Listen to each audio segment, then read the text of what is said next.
karena dia telah dewasa atau balik. Dan nifas itu keluarnya darah kayak rahim, tetapi bukan tanda dari balik, melainkan setelah melahirkan. Kalau istiadah sama dengan haid, cuman melebihi kapasitas dari haid yang disebut dengan darah penyakit. Betul atau salah? Betul. Kita bukan berkata. Selanjutnya kita masuk kepada waktu dan lama.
kalau istiadat ini tidak ada waktu tiba-tiba dalam kondisi wanita ini akan tidak sehat. Berita pertama.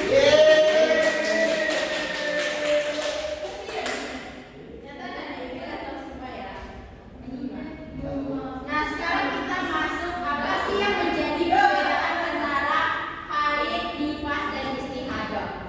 Nah, itu balik.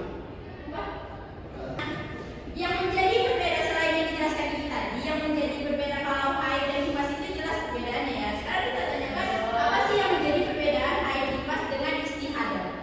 Nah, yang pertama yaitu istihadah ini tidak mengenal usia dan maksimal waktunya. Jadi orang tua pun bisa istihadah dan anak-anak bisa, dan waktunya itu kapan saja. Ya. Ya, terus istihadah itu tidak memiliki jadwal. Jadi istihadah itu kadang-kadang ini yang lagi haid nih, terus kita udah mandi bersih. Ini udah 15 hari waktu haid kita. 2 hari lagi kita ada lagi seperti menstruasi. Nah, itu berarti istihadah. Yang ditandai dengan darahnya itu tidak merah kehitaman. Yang ketiga yaitu istihadah itu merupakan darah penyakit. Dan kalau haid itu menandakan kesuburan kita, nifas itu yang hanya dimiliki oleh ibu yang sedang melahirkan atau kesuburan. Nah, istihadah itu dia itu petanda tidak sehatnya tubuh seorang wanita itu. Selanjutnya itu warnanya yang khas seperti yang ibu bilang tadi. Warna dari khas istihadah itu berbeda dari warna darah haid dan nifas. Kalau haid ini warnanya itu lebih merah kemudaran ya, merah kecoklatan bukan kehitaman ya. Kalau haid itu merah kehitaman. Terus baunya itu dia tidak berbau. Kalau darah haid dan nifas itu biasanya berbau amis. Paham semuanya? Apa yang menjadi perbedaannya tadi kakak? Kakak. Tidak mengenal usia minimal dan maksimal. Kalau pada 50 lepas. Suara jangan terima kok. Lanjutkan kakak, apa lagi? Istiadat tidak memiliki jadwal. Nah, Istiadat merupakan darah penyakit dan warnanya ganas. bagus. Beri tepuk tangan untuk kakak. Nah, selanjutnya kita masuk ke cara bersuci dari haid, nifas, dan hadas. Ini perempuan pernah tahu tata caranya kan? Ya, ambil lagi. Tahu? Laki-laki tahu caranya?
Amin.